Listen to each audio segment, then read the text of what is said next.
रमजान के पूरे 30 रोजों के बाद ईद आई है। कितना मनोहर, कितना सुहावना प्रभात है। वृक्षों पर अजीब हरियाली है, खेतों में कुछ अजीब रौनक है, आसमान पर कुछ अजीब लालिमा है। आज का सूर्य देखो कितना प्यारा, कितना शीतल, यानी संसार को ईद की बधाई दे रहा है। गांव में कितनी हलचल है। ईदगाह जाने की तैयारियां हो रही हैं। किसी के कुर्ते में बटन नहीं है। पड़ोस के घर में सुई धागा लेने दौड़ा जा रहा है। किसी के जूते कड़े हो गए हैं, उनमें तेल डालने के लिए तेली के घर भागा जाता है। जल्दी जल्दी बैलों को सानी पानी दे दें। ईदगाह से लौटते लौटते दोपहर हो जाएगी। 3 कोस का पैदल रास्ता, फिर सैकड़ों आदमियों से मिलना भेंटना। दोपहर के पहले लौटना असंभव है। लड़के सबसे ज्यादा प्रसन्न हैं। किसी ने 1 रोजा रखा है, वह भी दोपहर तक। किसी ने वह भी नहीं, लेकिन ईदगाह जाने की खुशी उनके हिस्से की चीज है। रोजे बड़े बूढ़ों के लिए होंगे, इनके लिए तो ईद है। रोज ईद का नाम रटते थे, आज वह आ गई। अब जल्दी पड़ी है कि लोग ईदगाह क्यों नहीं चलते। इन्हें गृहस्थी की चिंताओं से क्या प्रयोजन। सेवइयों के लिए दूध और शक्कर घर में है या नहीं, इनकी बला से ये तो सेवइयां खाएंगे। वह क्या जाने कि अब्बाजान क्यों बदहवास चौधरी कायम अली के घर दौड़े जा रहे हैं। उन्हें क्या खबर कि चौधरी आंखें बदल लें तो यह सारी ईद मुहर्रम हो जाए। उनकी अपनी जेबों में तो कुबेर का धन भरा हुआ है। बार बार जेब से अपना खजाना निकाल कर गिनते हैं और खुश होकर फिर रख लेते हैं। महमूद गिनता है 1, 2, 10, 12। उसके पास 12 पैसे हैं। मोहसिन के पास 1, 2, 3, 8, 9, 15 पैसे हैं। इन्हीं अनगिनती पैसों में अनगिनती चीजें लाएंगे। खिलौने, मिठाइयाँ, बिगुल, गेंद और जाने क्या क्या। और सबसे ज्यादा प्रसन्न है हामिद। वह 4-5 साल का गरीब सूरत दुबला पतला लड़का, जिसका बाप गत वर्ष हैजे की भेंट हो गया और माँ न जाने क्यों पीली होती होती एक दिन मर गई। किसी को नहीं पता क्या बीमारी है। कहती तो कौन सुनने वाला था। दिल पर जो कुछ बीतती थी वह दिल में ही सहती थी, और जब न सहा गया तो संसार से विदा हो गई। अब हामिद अपनी बूढ़ी दादी अमीना की गोद में सोता है और उतना ही प्रसन्न है। उसके अब्बाजान रुपए कमाने गए हैं, बहुत सी थैलियां लेकर आएंगे। अम्मी जान अल्लाह मियाँ के घर से उसके लिए बड़ी अच्छी अच्छी चीजें लाने गई हैं, इसलिए हामिद प्रसन्न है। आशा तो बड़ी चीज है, और फिर बच्चों की आशा, उनकी कल्पना तो राई का पर्वत बना लेती है। हामिद के पाँव में जूते नहीं हैं, सिर पर एक पुरानी धुरानी टोपी है जिसका गोटा काला पड़ गया है, फिर भी वह प्रसन्न है। जब उसके अब्बाजान थैलियां और अम्मीजान नियामतें लेकर आएंगी तो वह दिल के अरमान निकाल लेगा। तब देखेगा मोहसिन, नूरे और सम्मी कहाँ से उतने पैसे निकालेंगे। अभागिन अमीना अपनी कोठरी में बैठी रो रही है। आज ईद का दिन, उसके घर में दाना नहीं। आज आबिद होता तो क्या इसी तरह ईद आती और चली जाती। इस अंधकार और निराशा में वह डूबी जा रही है। किसने बुलाया था इस निगोड़ी ईद को। इस घर में उसका काम नहीं, लेकिन हामिद, उसे किसी के मरने जीने से क्या मतलब। उसके अंदर प्रकाश है, बाहर आशा। विपत्ति अपना सारा दल बल लेकर आए, हामिद की आनंद भरी चितवन उसका विध्वंस कर देगी। हामिद भीतर जाकर दादी से कहता है, तुम डरना नहीं अम्मा, मैं सबसे पहले आऊँगा, बिल्कुल न डरना। अमीना का दिल कचोट रहा है। गांव के बच्चे अपने अपने बाप के साथ जा रहे हैं। हामिद का बाप अमीना के सिवा और कौन है। उसे कैसे अकेले मेले जाने दे। उस भीड़ भाड़ में बच्चा कहीं खो जाए तो क्या हो। नहीं, अमीना उसे यूं न जाने देगी। नन्ही सी जान, 3 कोस चलेगा कैसे। पैर में छाले पड़ जाएंगे, जूते भी तो नहीं हैं। वह थोड़ी थोड़ी दूर पर उसे गोद में ले लेती, लेकिन यहाँ सेवइयाँ कौन पकाएगा। पैसे होते तो लौटते लौटते सब सामग्री जमा करके चटपट बना लेती। यहाँ तो घंटों चीजें जमा करते लगेंगे। मांगे का ही तो भरोसा ठहरा। उस दिन हमीन के कपड़े सिले थे, 8 आने पैसे मिले थे। उस अठन्नी को ईमान की तरह बचाती चली आती थी इसी ईद के लिए। लेकिन कल ग्वालन सिर पर सवार हो गई तो क्या करती। हामिद के लिए कुछ नहीं है तो 2 पैसे का रोज दूध तो चाहिए ही। अब तो कुल 2 आने पैसे बच रहे हैं। 3 पैसे हामिद की जेब में, 5 अमीना के बटुए में। यही तो बिसात है और ईद का त्योहार। अल्लाह ही बेड़ा पार लगावे। धोबन और नाइन और मेहतरानी और चूड़ीहारिन सभी तो आएंगी। सभी को सेवैयां चाहिए और थोड़ा किसी को आंखों नहीं लगता। किस किस से मुंह चुराएगी? और मुंह क्यों चुराए? साल भर का त्योहार है, जिंदगी खैरियत से रहे, उनकी तकदीर भी तो उसी के साथ है। बच्चे को खुदा सलामत रखे, ये दिन भी कट जाएंगे। गांव से मेला चला और बच्चों के साथ हामिद भी जा रहा था। कभी सबके सब दौड़ कर आगे निकल जाते, फिर किसी पेड़ के नीचे खड़े होकर साथ वालों का इंतजार करते। यह लोग क्यों इतना धीरे धीरे चल रहे हैं? हामिद के पैरों में तो जैसे पर लग गए हैं। वह कभी थक सकता है? शहर का दामन आ गया। सड़क के दोनों ओर अमीरों के बगीचे हैं। पक्की चार दीवारी बनी हुई है। पेड़ों में आम और लीचियां लगी हुई हैं। कभी कभी कोई लड़का कंकड़ी उठाकर आम पर निशान लगाता है। माली अंदर से गाली देता हुआ निकलता है। लड़के वहाँ से एक फरलांग पर हैं, खूब हंस रहे हैं। माली को कैसा उल्लू बनाया है। बड़ी बड़ी इमारतें आने लगी। यह अदालत है, यह कॉलेज है, यह क्लब घर है। इतने बड़े कॉलेज में कितने लड़के पढ़ते होंगे?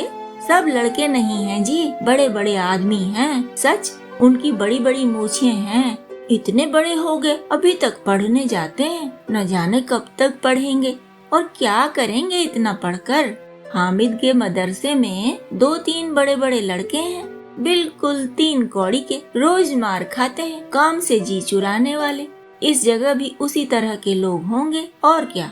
क्लब घर में जादू होता है, सुना है।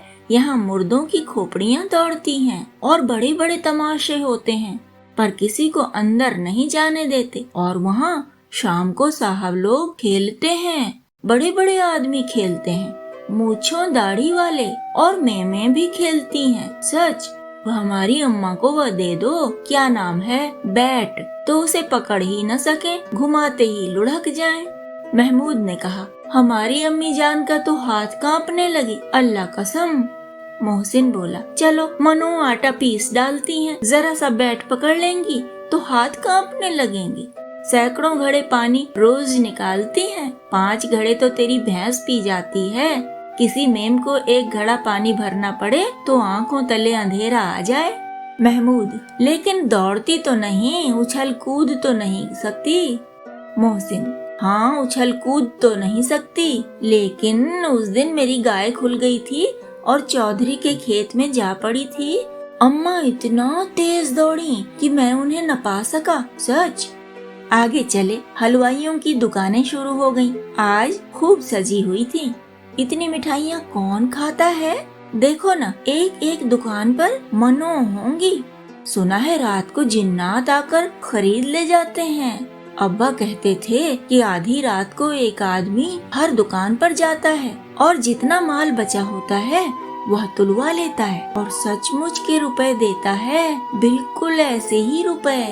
हामिद को यकीन न आया, ऐसे रुपए जिन्नात को कहाँ से मिल जाएंगे। मोहसिन ने कहा, जिन्नात को रुपए की क्या कमी, जिस खजाने में चाहें चले जाएं, लोहे के दरवाजे तक उन्हें नहीं रोक सकते जनाब। आप हैं किस फेर में, हीरे जवाहरात तक उनके पास रहते हैं। जिससे खुश हो गए उसे टोकरों जवाहरात दे दिए। अभी यहीं बैठे हैं, 5 मिनट में कलकत्ता पहुंच जाएं। हामिद ने फिर पूछा, जिन्नात बहुत बड़े बड़े होते हैं?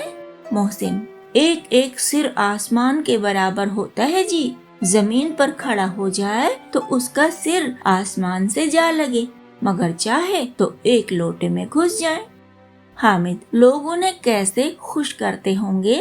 कोई मुझे यह मंत्र बता दे तो एक जिन्न को खुश कर लूं। मोहसिन, अब यह तो मैं नहीं जानता, लेकिन चौधरी साहब के ख्वाबों में बहुत से जिन्नात हैं। कोई चीज चोरी हो जाए, चौधरी साहब उसका पता लगा लेंगे और चोर का नाम भी बता देंगे। जुमेराती का बछुआ उस दिन खो गया था। 3 दिन हैरान हुए, कहीं न मिला। तब झक मारकर चौधरी के पास गए। चौधरी ने तुरंत बता दिया, मवेशी खाने में है, और वहीं मिला। जिन्नात आकर उन्हें सारे जहान की खबर दे जाते हैं। अब उसकी समझ में आ गया कि चौधरी के पास क्यों इतना धन है और क्यों उनका इतना सम्मान है। आगे चले, यह पुलिस लाइन है। यहीं सब कांस्टेबल कवायद करते हैं, रैटन, फाय, फो। रात को बेचारे घूम घूम कर पहरा देते हैं। नहीं चोरियां हो जाएं। मोहसिन ने प्रतिवाद किया, यह कांस्टेबल पहरा देते हैं।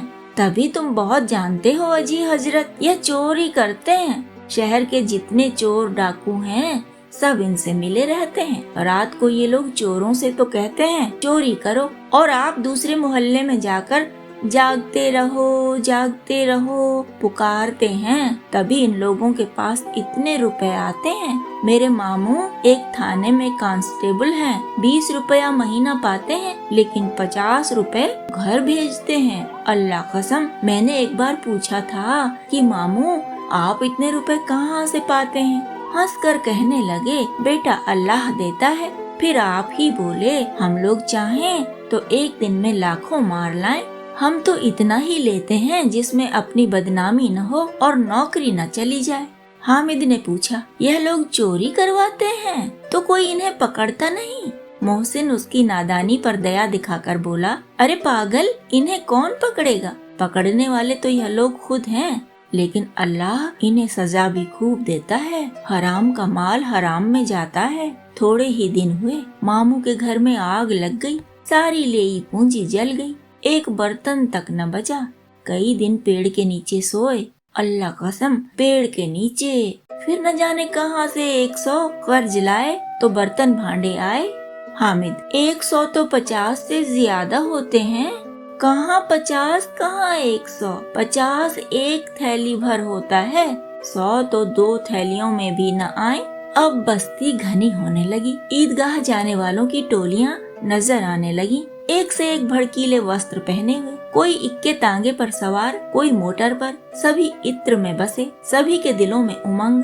ग्रामीणों का एक छोटा सा दल अपनी विपन्नता से बेखबर संतोष और धैर्य में मगन चला जा रहा था। बच्चों के लिए नगर की सभी चीजें अनोखी थीं।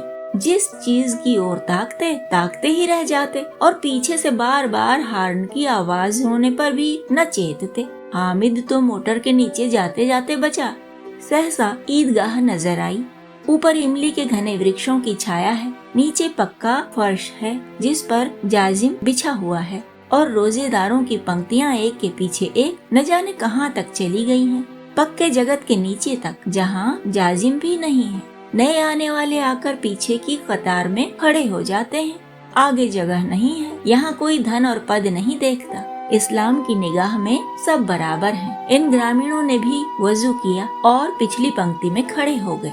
कितना सुंदर संचालन है, कितनी सुंदर व्यवस्था। लाखों सिर एक साथ सजदे में झुक जाते हैं, फिर सब के सब एक साथ खड़े हो जाते हैं, एक साथ झुकते हैं और एक साथ घुटनों के बल बैठ जाते हैं। कई बार यही क्रिया होती है जैसे बिजली की लाखों बत्तियां एक साथ प्रदीप्त हों और एक साथ बुझ जाएं, और यही क्रम चलता रहे। कितना अपूर्व दृश्य था, जिसकी सामूहिक क्रियाएं, विस्तार और अनंतता हृदय को श्रद्धा, गर्व और आत्मानंद से भर देती थी। मानो भ्रातृत्व का एक सूत्र इन समस्त आत्माओं को एक लड़ी में पिरोए हुए है। 2. नमाज खत्म हो गई है। लोग आपस में गले मिल रहे हैं। मिठाई और खिलौने की दुकान पर धावा होता है। ग्रामीणों का यह दल इस विषय में बालकों से कम उत्साही नहीं है। यह देखो, हिंडोला है, 1 पैसा देकर चढ़ जाओ। कभी आसमान पर जाते हुए मालूम होंगे, कभी जमीन पर गिरते हुए।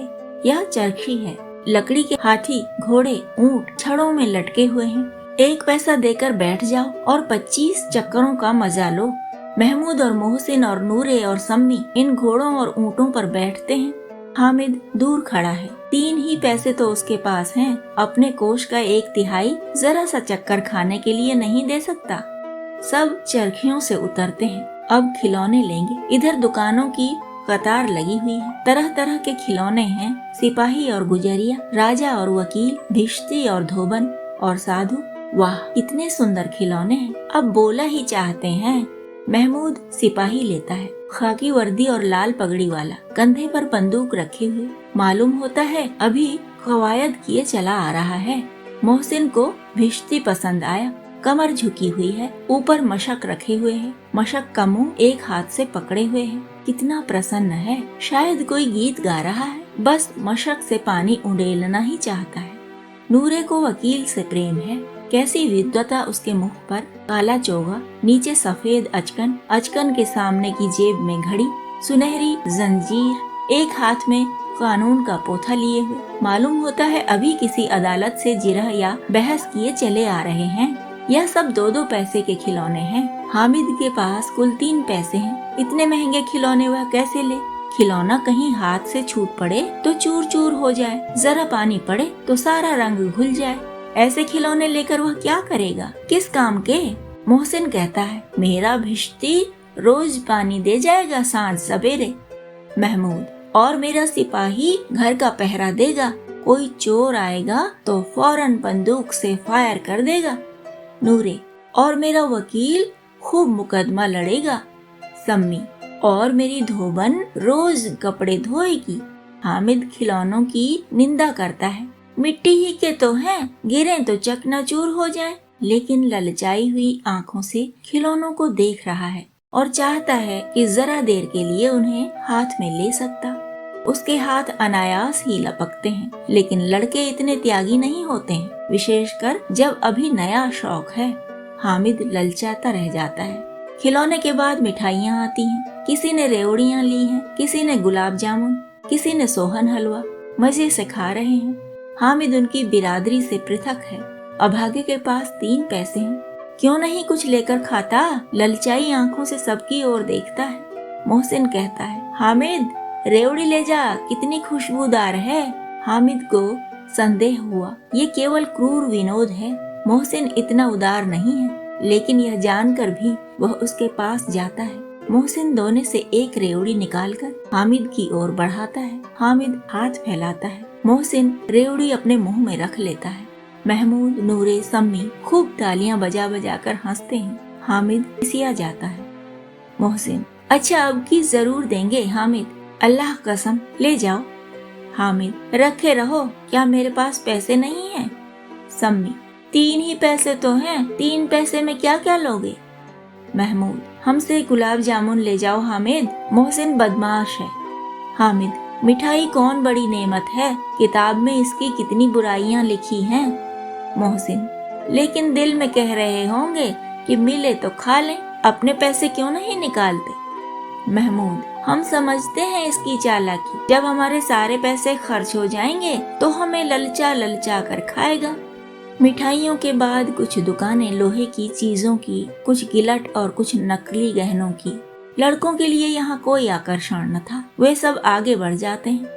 हामिद लोहे की दुकान पर रुक जाता है। कई चिमटे रखे हुए थे। उसे ख्याल आया, दादी के पास चिमटा नहीं है। तवे से रोटियां उतारती हैं तो हाथ जल जाता है। अगर वह चिमटा ले जाकर दादी को दे दे तो वह कितना प्रसन्न होंगी। फिर उनकी उंगलियां कभी न जलेंगी। घर में एक काम की चीज हो जाएगी। खिलौने से क्या फायदा, व्यर्थ में पैसे खराब होते हैं। जरा देर ही तो खुशी होती है, फिर तो खिलौने को कोई आंख उठाकर नहीं देखता। या तो घर पहुँचते पहुँचते टूट फूट बराबर हो जाएंगे, या छोटे बच्चे जो मेले में नहीं आए हैं जिद करके ले लेंगे और तोड़ डालेंगे। चिमटा कितने काम की चीज है। रोटियां तवे से उतार लो, चूल्हे में सेंक लो। कोई आग मांगने आए तो चटपट चूल्हे से आग निकाल कर उसे दे दो। अम्मा बेचारी को कहाँ फुर्सत है कि बाजार आए और इतने पैसे ही कहाँ मिलते हैं। रोज हाथ जला लेती हैं। हामिद के साथ ही आगे बढ़ गए हैं। सबील पर सब के सब शरबत पी रहे हैं। देखो सब कितने लालची हैं। इतनी मिठाइयाँ ली, मुझे किसी ने एक भी न दी। उस पर कहते हैं मेरे साथ खेलो, मेरा यह काम करो। अब अगर किसी ने कोई काम करने को कहा तो पूछूंगा, खाएं मिठाइयाँ, आप मुंह सड़ेगा, फोड़े फुंसियाँ निकलेंगी, आप ही जबान चटोरी हो जाएगी। तब घर से पैसे चुराएंगे और मार खाएंगे। किताब में झूठी बातें थोड़ी ही लिखी हैं, मेरी जबान क्यों खराब होगी। दादी चिमटा देखते ही दौड़कर मेरे हाथ से ले लेंगी और कहेंगी, मेरा बच्चा दादी के लिए चिमटा लाया है, कितना अच्छा लड़का है। इन लोगों के खिलौने पर कौन इन्हें दुआएं देगा। बड़ों की दुआएं सीधे अल्लाह के दरबार में पहुंचती हैं और तुरंत सुनी जाती हैं। मेरे पास पैसे नहीं हैं, तभी तो मोहसिन और महमूद यूं मिजाज दिखाते हैं। मैं भी इनसे मिजाज दिखाऊंगा। खेलें खिलौने और खाएं मिठाइयाँ। मैं नहीं खेलता खिलौने, किसी का मिजाज क्यों सहूं। मैं गरीब सही, किसी से कुछ मांगने तो नहीं जाता। आखिर अब्बा जान कभी न कभी आएंगे, अम्मा भी आएंगी ही। फिर इन लोगों से पूछूंगा कितने खिलौने लोगे, एक एक को टोकरियां खिलौने दूंगा और दिखा दूं कि दोस्तों के साथ इस तरह का सलूक किया जाता है। यह नहीं कि 1 पैसे की रेवड़ियां ली तो चिढ़ा चिढ़ा कर खाने लगे। सब के सब खूब हंसेंगे कि हामिद ने चिमटा लिया है। हंसे मेरी बला से। उसने दुकानदार से पूछा, यह चिमटा कितने का है? दुकानदार ने उसकी ओर देखा और कोई आदमी साथ न देख कर कहा, वह तुम्हारे काम का नहीं है जी। बिकाऊ है कि नहीं? बिकाऊ क्यों नहीं है और यहाँ क्यों लाए हैं? तो बताते क्यों नहीं कै पैसे का है? 6 पैसे लगेंगे। हामिद का दिल बैठ गया। ठीक ठीक बताओ। ठीक ठीक 5 पैसे लगेंगे। लेना हो तो लो, नहीं चलते बनो। हामिद ने कलेजा मजबूत करके कहा, 3 पैसे लोगे? यह कहता हुआ वह आगे बढ़ गया कि दुकानदार की घुड़कियां न सुने। लेकिन दुकानदार ने घुड़कियां नहीं दी, बुलाकर चिमटा दे दिया। हामिद ने उसे इस तरह कंधे पर रखा मानो बंदूक है और शान से अकड़ता हुआ संगियों के पास आया। जरा सुने सबके सब क्या क्या आलोचनाएं करते हैं। मोहसिन ने हंसकर कहा, यह चिमटा क्यों लाया पगले, इसे क्या करेगा? हामिद ने चिमटे को जमीन पर पटक कर कहा, जरा अपना भिस्ती जमीन पर गिरा दो, सारी पसलियां चूर चूर हो जाएं बच्चों की। महमूद बोला, तो यह चिमटा कोई खिलौना है? हामिद, खिलौना क्यों नहीं है, अभी कंधे पर रखा बंदूक हो गई, हाथ में ले लिया फकीरों का चिमटा हो गया। चाहूँ तो इससे मजीरे का काम ले सकता हूँ। एक चिमटा जमा दूं तो तुम लोगों के सारे खिलौनों की जान निकल जाए। तुम्हारे खिलौने कितना ही जोर लगाएं, मेरे चिमटे का बाल भी बांका नहीं कर सकते। मेरा बहादुर शेर है चिमटा। शम्मी ने खंजरी ली थी, प्रभावित होकर बोला, मेरी खंजरी से बदलोगे? 2 आने की है। हामिद ने खंजरी की ओर उपेक्षा से देखा। मेरा चिमटा चाहे तो तुम्हारी खंजरी का पेट फाड़ डाले, बस एक चमड़े की झिल्ली लगा ली, ढब ढब बोलने लगी, जरा सा पानी लग जाए तो खत्म हो जाए। मेरा बहादुर चिमटा आग में, पानी में, आंधी में, तूफान में बराबर डटा खड़ा रहेगा। चिमटे ने सभी को मोहित कर लिया। अब पैसे किसके पास धरे हैं? फिर मेले से दूर निकल आए हैं। 9 कब के बज गए, धूप तेज हो रही है, घर पहुंचने की जल्दी हो रही है। बाप से जिद भी करें तो चिमटा नहीं मिल सकता। हामिद है बड़ा चालाक, इसीलिए बदमाश ने अपने पैसे बचा रखे थे। अब बालकों के 2 दल हो गए हैं। मोहसिन, महमूद, सम्मी और नूरे एक तरफ हैं, हामिद अकेला दूसरी तरफ। शास्त्रार्थ हो रहा है। सम्मी तो विधर्मी हो गया, दूसरे पक्ष से जा मिला। लेकिन मोहसिन, महमूद और नूरे भी हामिद से 1-1, 2-2 साल बड़े होने पर भी हामिद के आघातों से आतंकित हो उठे हैं। उसके पास न्याय का बल है और नीति की शक्ति। एक और मिट्टी है, दूसरी ओर लोहा, जो इस वक्त अपने को फौलाद कह रहा है। वह अजेय है, घातक है। अगर कोई शेर आ जाए तो मियाँ भिश्ती के छक्के छूट जाए, मियाँ सिपाही मिट्टी की बंदूक छोड़कर भागे, वकील साहब की नानी मर जाए, चोगे में मुंह छुपाकर जमीन पर लेट जाए, मगर यह चिमटा, यह बहादुर, यह रुस्तमे हिंद लपक कर शेर की गर्दन पर सवार हो जाएगा और उसकी आंखें निकाल लेगा। मोहसिन ने एड़ी चोटी का जोर लगाकर कहा, अच्छा पानी तो नहीं भर सकता। हामिद ने चिमटे को सीधा खड़ा करके कहा, भिश्ती को एक डांट लगाएगा तो दौड़ा हुआ पानी लाकर उसके द्वार पर छिड़कने लगेगा। मोहसिन परास्त हो गया, पर महमूद ने कुमक पहुंचाई, अगर बच्चा पकड़ जाए तो अदालत में बंधे बंधे फिरेंगे, तब तो वकील साहब के पैरों पड़ेंगे। हामिद इस प्रबल तर्क का जवाब न दे सका। उसने पूछा, हमें पकड़ने कौन आएगा? नूरे ने अकड़ कर कहा, यह सिपाही, बंदूक वाला। हामिद ने मुंह चिढ़ाकर कहा, यह बेचारे हम बहादुर रुस्तमे हिंद को पकड़ेंगे? अच्छा लाओ, अभी जरा कुश्ती हो जाए, इसकी सूरत देखकर दूर से भागेंगे, पकड़ेंगे क्या बेचारे। मोहसिन को एक नई चोट सूझ गई। तुम्हारे चिमटे का मुंह रोज आग में जलेगा। उसने समझा था कि हामिद लाजवाब हो जाएगा, लेकिन यह बात न हुई। हामिद ने तुरंत जवाब दिया, आग में बहादुर ही कूदते हैं जनाब। तुम्हारे यह वकील, सिपाही और भिश्ती लौंडियों की तरह घर में घुस जाएंगे। आग में कूदना वह काम है जो यह रुस्तमे हिंद ही कर सकता है। महमूद ने एक जोर लगाया। वकील साहब कुर्सी मेज पर बैठेंगे, तुम्हारा चिमटा तो बावर्ची खाने में जमीन पर पड़ा रहेगा।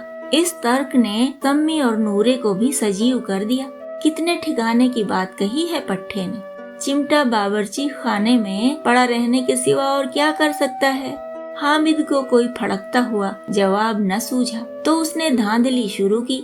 मेरा चिमटा बावर्ची खाने में नहीं रहेगा। वकील साहब कुर्सी पर बैठेंगे तो जाकर उन्हें जमीन पर पटक देगा और उनका कानून उनके पेट में डाल देगा। बात कुछ बनी नहीं, लेकिन कानून को पेट में डालने वाली बात छा गई। ऐसी छा गई कि तीनों सूरमा मुंह ताकते रह गए, मानो कोई धेलचा कनकौआ किसी गंडे वाले कनकौए को काट गया हो। कानून मुंह से बाहर निकलने वाली चीज है, उसको पेट के अंदर डाल दिया जाना बेतुकी सी बात होने पर भी कुछ नयापन रखती है। हामिद ने मैदान मार लिया। उसका चिमटा रुस्तमे हिंद है। अब इसमें मोहसिन, महमूद, नूरे, सम्मी किसी को भी आपत्ति नहीं हो सकती। विजेता को हारने वालों से जो सत्कार मिलना स्वाभाविक है, वह हामिद को भी मिला। औरों ने 3-3, 4-4 आने पैसे खर्च किए और कोई काम की चीज न ले सके। हामिद ने 3 पैसे में रंग जमा लिया। सच ही तो है, खिलौनों का क्या भरोसा, टूट फूट जाएंगे। हामिद का चिमटा तो बना रहेगा बरसों। संधि की शर्तें तय होने लगी। मोहसिन ने कहा, जरा अपना चिमटा दो, हम भी देखें। तुम हमारा भिश्ती लेकर देखो। महमूद और नूरे ने भी अपने अपने खिलौने पेश किए। हामिद को इन शर्तों को मानने में कोई आपत्ति न थी। चिमटा बारी बारी से सबके हाथ में गया और उनके खिलौने बारी बारी से हामिद के हाथ में आए। कितने खूबसूरत खिलौने हैं। हामिद ने हारने वालों के आंसू पोंछे। मैं तुम्हें चिढ़ा रहा था, सच यह चिमटा भला इन खिलौनों की बराबरी क्या करेगा। मालूम होता है अब बोले। लेकिन मोहसिन की पार्टी को इस दिलासे से संतोष नहीं होता। चिमटे का सिक्का खूब बैठ गया है।